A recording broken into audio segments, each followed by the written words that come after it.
Olá Brasil, a paz do Senhor Jesus e a todo mundo, que Deus nos abençoe a todos abundantemente.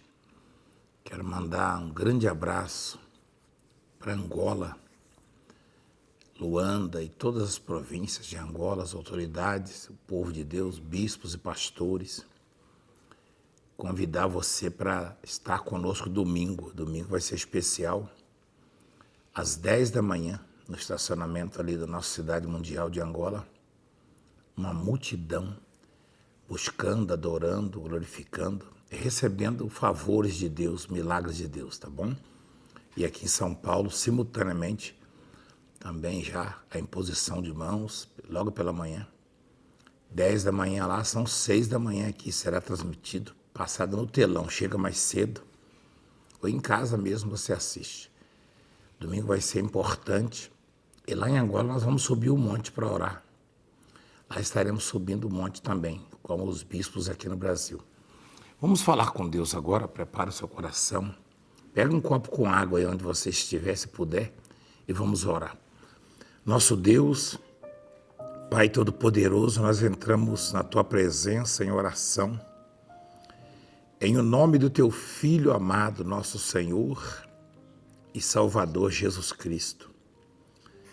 Teu servo Davi disse: eleva os meus olhos para os montes, ou seja, eu levanto a minha cabeça e clamo, de onde virá o meu socorro?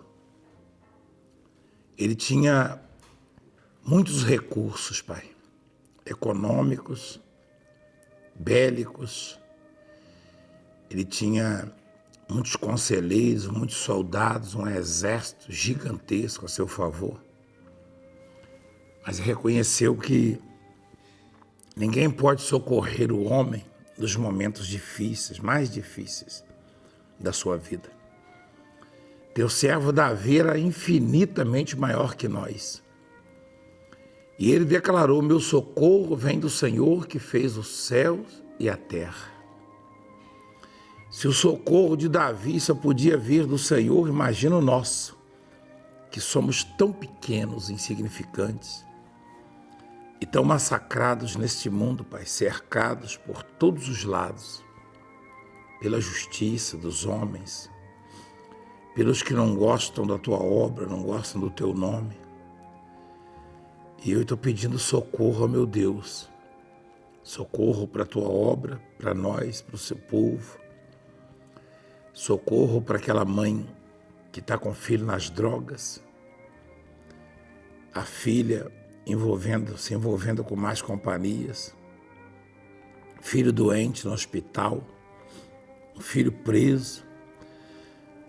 Socorro para aquele pai de família que viu as portas se fechando à sua frente, está aflito, preocupado, desgastado, sem esperança, sem forças. Socorro para a criatura que foi desenganada pela medicina, recebeu um diagnóstico, uma notícia terrível e não tem forças para reagir, está abalada. Socorro para aquele que está na criminalidade, que precisa de libertação, salvar sua vida, sua alma. Liberta essa criatura, tira os demônios da vida dessa pessoa. Socorro para quem está sendo humilhado, perseguido. Meu Deus, toca, Pai, poderosamente. Alcança a criatura que é escravizada pelo alcoolismo, pelas drogas pesadas, remédios controlados, pessoas que sentem dores insuportáveis, doenças incuráveis pela ciência. Pessoas que estão vivendo um quadro irreversível, como viveu o Jó, o próprio Jó. Foi abandonado por tudo e por todos. Pai, abençoa essa criatura que ora conosco, que pede perdão pelos seus pecados, que a sua misericórdia possa alcançá-los e nos alcançar. Sua compaixão e longanimidade. Pai, consagra esta água e que ela seja um remédio, um bálsamo, um alívio, um refrigério para esse que está aflito, para curá-lo no nome de Jesus. Abençoa os dizimistas, Pai. Prospera os dizimistas. E os que detêm o carnezinho, os que sustentam a tua obra. Abra as janelas dos céus sobre eles, derrama bênçãos sem medidas. Eu entrego todos nas suas mãos. E eu te agradeço. Em nome do Pai, do Filho e do Espírito Santo. Amém. Beba d'água abençoada. Graças a Deus. Eu queria chamar a atenção de bispos e pastores, pastoras, missionários, obreiros desta obra e de outros ministérios e povo de Deus em geral, para um texto muito interessante, um capítulo da Bíblia que nos ensina muito, nos abençoa muito, que é Jó capítulo 19. Todos nós conhecemos a história de Jó, não é verdade? Talvez você não a conheça profundamente, mas sabe do que ele passou, pelo menos por alto. Jó foi o mortal que mais sofreu dentre os homens comuns, né? Tirando o Senhor Jesus Cristo, que levou sobre si as nossas dores, as dores da humanidade e de todas as gerações. Jó foi o sujeito que mais sofreu na terra. E no auge do sofrimento, ou seja, no momento mais difícil, nos momentos mais difíceis da vida dele, diz assim: Jó, embora sofrendo, sabe que teu Redentor vive. Olha que coisa maravilhosa. Então respondeu Jó, até quando afligireis a minha alma e me quebrantareis com palavras? Já 10 vezes me vituperastes e não vos envergonhais de ajuntar-me, de injuriar-me, perdão. Ele falou para os chamados amigos de Jó, lembra dessa história? Ele diz assim, até quando? Então respondeu Jó, até quando afligireis a minha alma e me quebrantareis com palavras, disse para os amigos dele. Já 10 vezes me vituperastes e não vos envergonhais de injuriar-me. Embora haja eu, na verdade, errado, comigo ficará o meu erro. Se quereis engrandecer-vos contra mim e me arguís pelo meu opróbrio, sabei agora que Deus é que me oprimiu e com a tua rede me cercou. Jó, ele não sabia de onde vinha aquele mal. Ele não sabia, porque Satanás, ele reivindicou, ele solicitou que Deus desse a ele a permissão para afligir Jó, e Deus permitiu.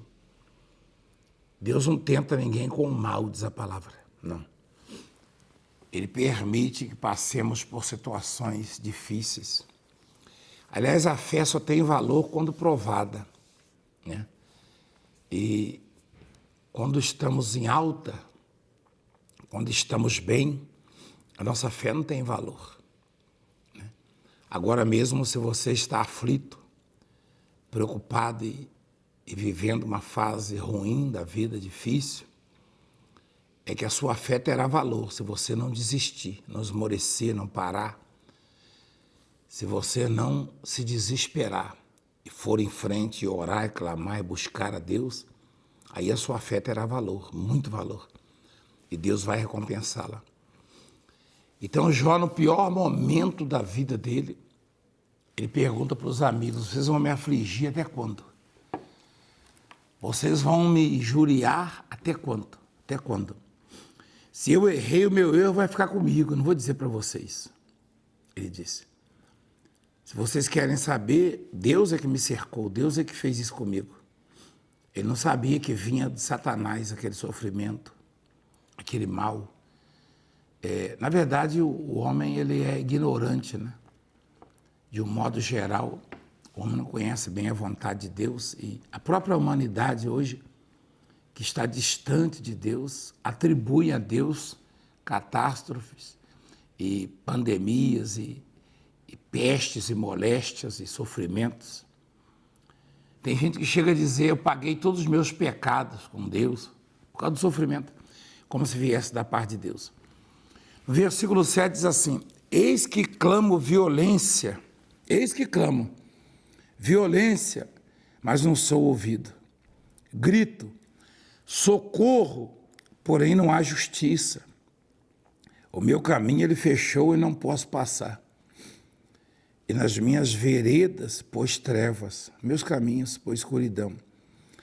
Da minha honra me despojou e tirou da minha cabeça a coroa. Jó era um homem muito honrado, né? Muito respeitado pelo que possuía, pelas conquistas. Na verdade, as honrarias e as moções, os aplausos e grande parte das amizades vem das conquistas que você tem, tá? Das superações. Não se iluda achando que este ou aquele que é o seu bem, o seu sucesso, a sua felicidade. Porque se você perder o que tem, ou se você cair na prostração, você vai ver amigos fugirem, desaparecerem da sua vida. Eu, particularmente, a minha lista de amigos já mudou tantas vezes. Alguns pareciam inseparáveis, tá? Eu me lembro que, na minha aflição, eu e a bispa, as crianças, as meninas, nos aniversários, nas comemorações, se é que a gente podia comemorar, quantas vezes aniversário das nossas filhas, a reunião era a bispa, elas e eu, com um bolinho de fubá no chão, nem mesa a gente não tinha. E eu olhava para trás, eu buscava na minha memória as vezes que fui cercado por amigos, por colegas, enfim, em outro ministério.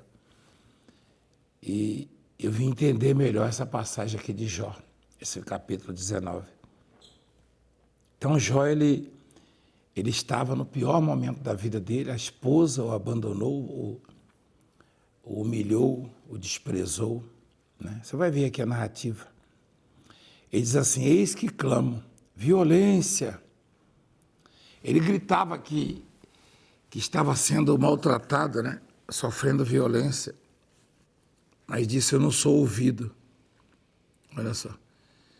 Grito, socorro, porém não há justiça. Como hoje também, ó. Aí diz assim, o meu caminho, ele fechou e não posso passar. Ele viu os caminhos dele fechados. E das minhas veredas pôs trevas, meus trilhos, meus caminhos. Da minha honra me despojou e tirou-me da cabeça a coroa. Arruinou-me de todos os lados. E eu me vou. E arrancou minha esperança como a uma árvore. Talvez você, nessa fase difícil, esteja com pouca esperança ou sem nenhuma esperança mais. Tem coisas que ocorrem conosco e situações que é um erro nosso, é claro, avaliamos a gravidade, o tamanho da situação e a conclusão que chegamos é que não tem saída, não tem solução, não tem como reverter. Aí bate o desespero, na verdade.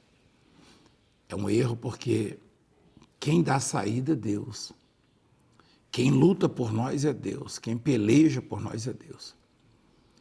Quem está à frente da batalha, como ele disse a Josué, eu irei à frente do meu povo. Então quem nos defende é Deus. Quem nos honra é Deus. E às vezes comparamos as nossas forças, a nossa capacidade, os nossos recursos, com os problemas, com as dificuldades. Isso é um grande erro. É um grande erro. Então, continuando, diz assim, olha só, o meu caminho, ele fechou, e não posso passar. Meu caminho, ele fechou, e não posso passar. né? E nas minhas veredas pôs trevas, escuridão, né? Da minha honra me despojou e tirou-me da cabeça a coroa. Ele falando do que ele viveu, das honrarias que ele recebeu. Arruinou-me de todos os lados e eu me vou. Esse me vou é que eu vou morrer, né? Estou definhando. Arrancou-me a esperança como uma árvore. Inflamou contra mim a sua ira e me tem na conta de seus adversários. Ele estava vendo Deus dessa forma. Juntas vieram as suas tropas, prepararam contra mim o seu caminho e se acamparam ao redor da minha tenda. Pôs longe de mim os meus irmãos. E os que me conhecem, como estranhos, se apartaram de mim. Os meus parentes me desprezaram e os meus conhecidos se esqueceram de mim. Os que se abrigam na minha casa e as minhas servas me têm por estranho. E vim a ser estrangeiro aos seus olhos. Que coisa terrível, né?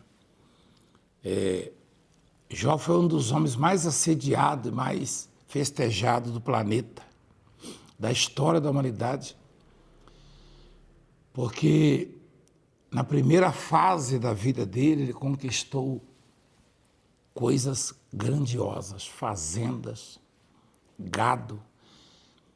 Aliás, lá no princípio, no começo do livro de Jó, a Bíblia diz que não havia ninguém na terra semelhante a ele. Ninguém. Ele possuía gado como ninguém, cavalos e camelos e amigos. Teve 10 filhos, né? E Jó era o sujeito mais completo da terra. Não havia ninguém como ele na terra, está escrito. Ele tinha tudo, absolutamente. Até que Satanás, ele pediu permissão para tocar na vida dele e Deus permitiu. E Jó não sabia disso. Ele achava que vinha da parte de Deus ali. Ele não conhecia Satanás, ele só conhecia Deus. Conhecia, assim, de ouvir, né, como ele próprio falou. Mas ele temia, respeitava, amava, seguia. Tanto é que a mulher dele sugeriu que ele abandonasse a Deus, amaldiçoasse a Deus. Ele disse, você fala como qualquer doida. Isso sofrendo, hein? Tendo perdido tudo. E olha no pior momento da vida dele, o que aconteceu com ele. Os meus parentes, versículo 14, meus parentes me desprezaram. E os meus conhecidos se esqueceram de mim. Os que se abrigam na minha casa e as minhas servas me têm por estranho. E vim a ser estrangeiro aos seus olhos. Já tinha muitos empregados, muitos. Só que ele falava, os empregados já não ouviam mais, era como se ele fosse estranho, se não reconhecesse. Né? Por quê? Por causa da dor, do sofrimento, de tudo que aconteceu, da lepra que o acometia. Ele estava desfigurado, né? Ele fedia. Né? Ele dizia, os meus parentes me desprezaram, olha só, até os parentes. Essa é a última coisa que a pessoa espera, né? Ser desprezado pela esposa, pelos filhos, pelos irmãos. No caso dele, pelos irmãos. Os filhos tinham morrido. E ele falou, os filhos de minha mãe, quer dizer, os irmãos, me desprezaram. E ele não tinha mais com quem contar. E parecia que a oração dele não tinha eco, não tinha força. É claro que você não está nesse ponto, e nem eu, e nem ninguém de nós, nunca passamos por tudo isso. Eventualmente teremos dificuldades. E Deus deixou esse legado, esse ensinamento, já para que eu e você possamos nos fortalecer em Deus. Porque se alguém que viveu isso, desprezado pela mulher, perdeu os filhos, desprezado pelos parentes, os irmãos, os próprios empregados dele não o reconheciam. Né? Os que se abrigam na minha casa, os que moravam dentro da casa dele, não falavam mais com ele. E ele continua narrando aqui, ó. Né? Chamo o meu criado E ele não me responde. O empregado dele que servia a refeição dele, a água, o café, o chá, eu chamo o meu criado e ele não me responde. Tenho de suplicar-lhe eu mesmo. Que coisa, hein? Jó, ele pedia, ele implorava, ele não podia levantar mais do lugar, né? A carne dele estava apodrecendo. E ele implorava ao criado dele alguma coisa, que desse alguma coisa, servisse uma água, uma refeição. Né? Ele implorava. Ele diz assim, chama o meu criado e ele não me responde. Tenho de suplicar-lhe eu mesmo. O meu hálito é intolerável à minha mulher. A mulher dele dizia, você está com mau hálito, você está fedendo, você está cheirando mal. O desprezo, né? O meu hálito é intolerável à minha mulher. Pela doença que ele carregava, né? E pelo mau cheiro sou repugnante aos filhos da minha mãe. Os filhos da sua mãe são o quê? São irmãos.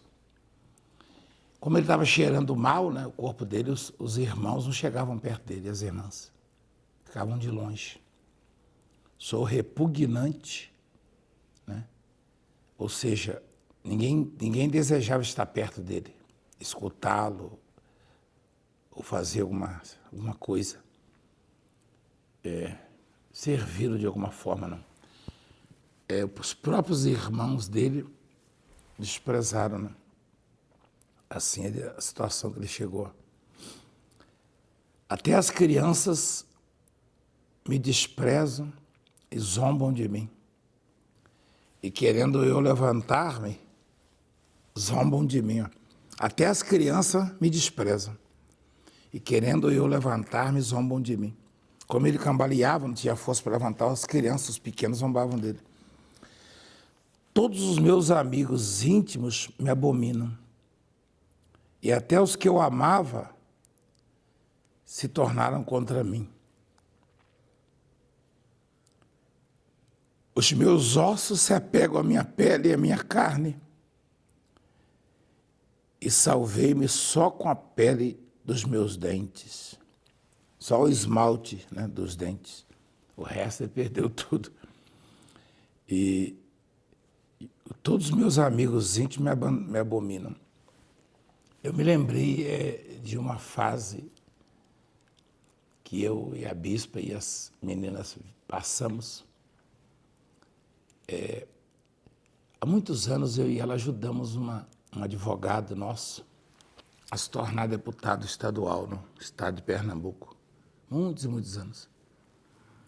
E chegou uma fase da nossa vida que eu e a bispa fomos abandonados pelos amigos, pelos irmãos, por todo mundo. Fomos desprezados. E quando tinha o aniversário dela, era eu, ela e as crianças. Quando tinha aniversário da Raquel, a mesma coisa da Juliana, o meu.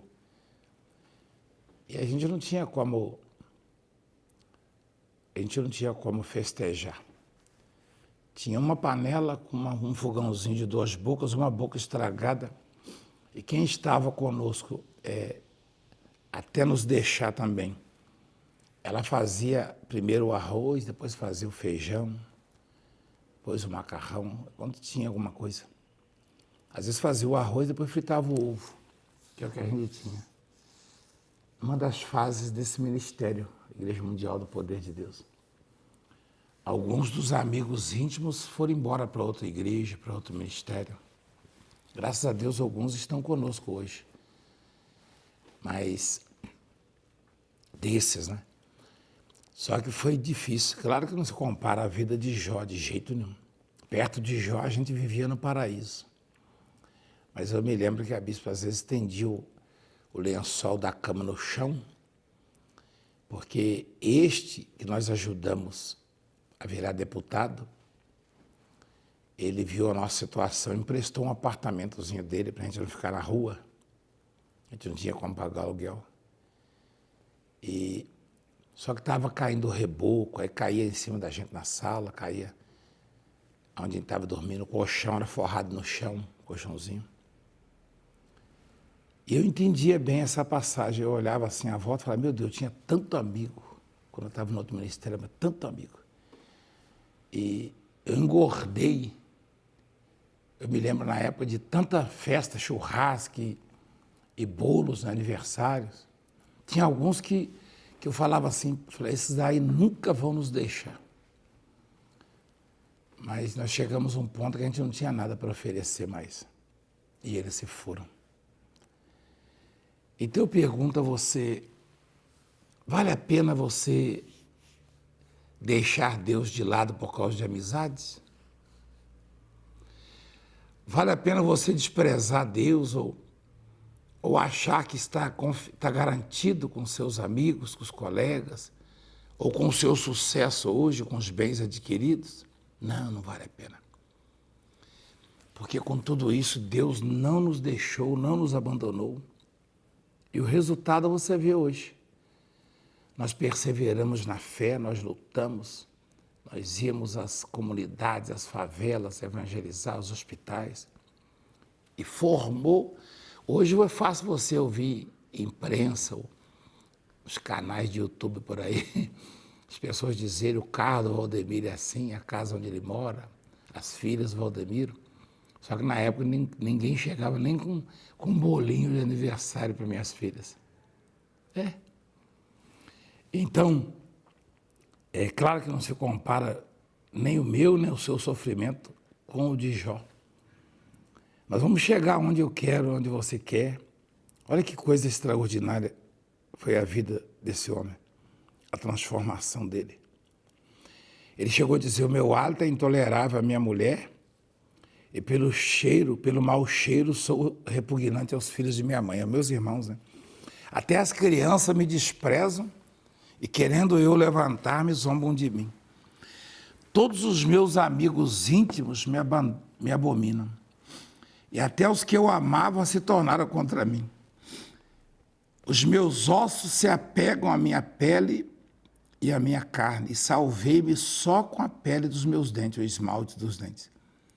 Compadecei-vos de mim, amigos meus, ele implorando para os amigos. Os amigos que ele ajudou tanto, que ele era muito rico. Ele diz assim, compadecei-vos de mim, amigos meus. Compadecei-vos de mim, porque a mão de Deus me atingiu. Porque me persegues, como Deus me persegue, e não cessais de devorar minha carne, falou para os amigos. Quem me dera fossem agora escritas minhas palavras, presta atenção nisso aqui, ó. Quem me dera fossem gravadas em livro. Já não sabia que hoje, milhares de anos depois, ia estar registrado o que ele falou. Ele não sabia que aquilo seria gravado, registrado por Deus. Deus registrou, olha que coisa interessante. Quem me dera fossem agora escritas as minhas palavras, quem me dera fossem gravadas em livro, que com pena de ferro e com chumbo para sempre fossem esculpidas na rocha. Porque eu sei que o meu Redentor vive e, por fim, se levantará sobre a terra. Depois, revestido este meu corpo da minha pele, em minha carne verei a Deus, meu Pai. O sujeito chegou no inferno, no pior estágio que alguém pode chegar. Ninguém pode sofrer mais do que Jó, não. Só teve um que sofreu mais que ele, porque absorveu o sofrimento de toda a humanidade, Jesus Cristo. Que até chegou a dizer, Deus meu, por que me desamparaste? Porque ele absorveu toda a nossa dor. Mas olha a situação do Jó. Jó, ele achava que esse castigo vinha de Deus, esses maus tratos. E ele falou para os amigos, por que vocês me perseguem como Deus está me perseguindo? Está me maltratando. Mas aí, alguma coisa no coração dele, alguma esperança, tá?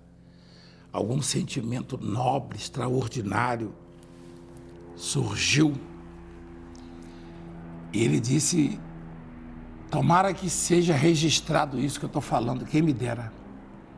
Gravado mesmo, escrito em livros, gravado com penas de ferro, com diamantes, né? E chumbo. E esculpido em rocha, no versículo 25. Porque eu sei que o meu Redentor vive e por fim se levantará sobre a terra. E depois, revestido esse meu corpo da minha pele, Jó confessando que Deus iria curá-la. É minha carne e verei a Deus. Vê-lo-ei por mim mesmo, os meus olhos o verão, e não outros. De saudade me desfalece o coração dentro de mim. Se disserdes, como perseguiremos? E a causa deste mal se acha nele? Temei, pois, a espada, porque tais acusações merecem o seu furor. Para saberdes que há um juízo. Ele falou para os amigos que o acusavam. Eu nunca vi isso.